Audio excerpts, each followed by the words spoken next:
বলবো, কিন্তু একটা শর্ত আছে। চোখ বন্ধ করে চুপচাপ ওখানে দাঁড়িয়ে থাকতে হবে। একটিবারের জন্য দেখলে হবে না, তোমার কানে কানে আমি বলবো। শ্যামসুন্দরের চোখ বন্ধ করেছে। আরে ললিতা, গুটি গুটি পায় এগোচ্ছে, দেখছে কলসিগুলো কোথায় আছে। শ্যামসুন্দরকে ঠেলে দিয়ে কলসি তুলে আছে। এই দেখো, তুমি যে বলছি তোমার কাছে কলসি নাই, এটা কি? ললিতা, সমস্যা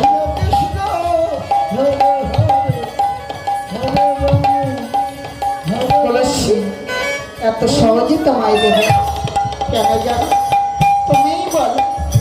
সেই যমুনা ঘাট থেকে এত দূরে নিয়ে এসেছি, কত কষ্ট হয়েছে বলো। কলসি দিতে পারি, কিন্তু একটা শর্ত আছে। শর্ত জানো? তোমাদের মধ্যে, মানে তোমাদের গোপীগণের মধ্যে আর আমার মধ্যে একটা প্রতিযোগিতা হবে। সেই প্রতিযোগিতায় যদি তোমরা জিততে পারো, তাহলে তোমাদের কলসি আমার চূড়া ওখানে পড়ে গেছে, যাই হোক চূড়া আর কলসি দিয়ে দেব। আর যদি আমি জিততে পারি, বড় ললিতা তোমরা কি দেবে?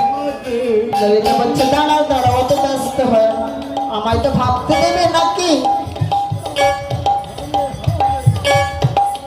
ললিতা অনেক ভেবে চিন্তা করছে, তাই বাঁকা সাপ ঠিকভাবে দাঁড়াতেও পারে, এক জায়গায় বাঁকা হয়, তা হয় তিন জায়গায় বাঁকা। আমাদের সঙ্গে পারবে কেন? আমি বরং বলে দিই আমাদের রায়কে, আমাদের রাধারানীকে দিয়ে, বুঝেছি? শ্যামসুন্দর বলছে, ঠিক আছে, তাহলে এক্ষুনি তোমরা প্রতিযোগিতার আয়োজন করো। ললিতা দাঁড়িয়ে যাও, কলসি নেবে না?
ললিতা বলছে, শ্যাম আমি বললাম তুমি পারবে,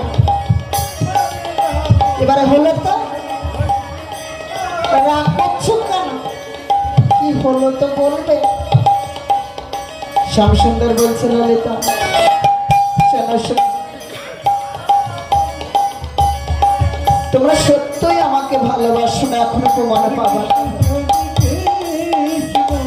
ললিতার আগে গদ গদ হয়ে বলছে, ওষা বলো কি সত্য সত্যই তোমায় আমরা ভালোবাসি? শ্যামসুন্দর বলছে, ঠিক তোমরা অতগুলো গতি তোমাদের মধ্যে একজনকে দিতে পারছো না আমার ঠিক। ও এতক্ষণে বুঝলাম।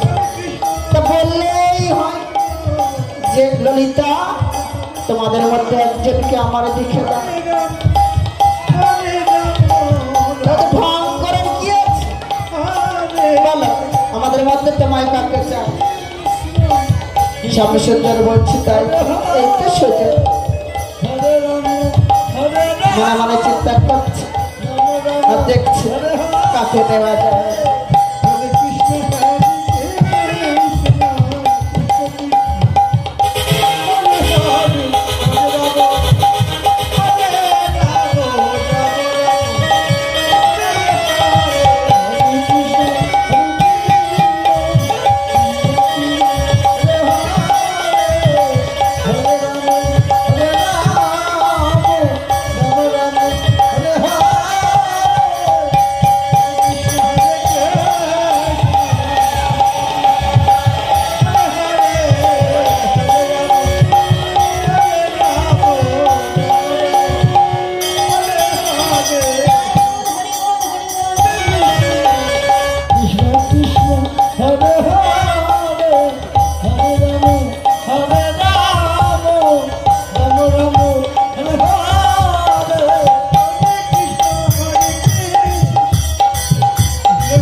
তোমার মনও ভালো না, ওদিকে মোটেও যাওয়া হবে সেটা আমি দেখছি। তোমার টিমে কাকে দেওয়া যায়?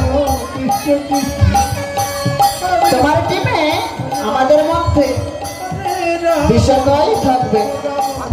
বিশাখাকে ডেকে বলছে, বিশাখা তুমি শ্যামসুন্দরের টিমে সামিল হয়ে যা। বিশাখা শ্যামসুন্দরের টিমে এসেছে। শ্যামসুন্দর বলছে, বিশাখা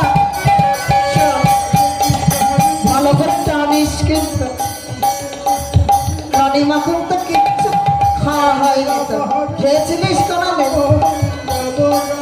আমার পিতার কতটা গর্ব আছে জানিস? আমি একাই টানতে পারতাম, শুধু টানা নেই একটাই কারণে,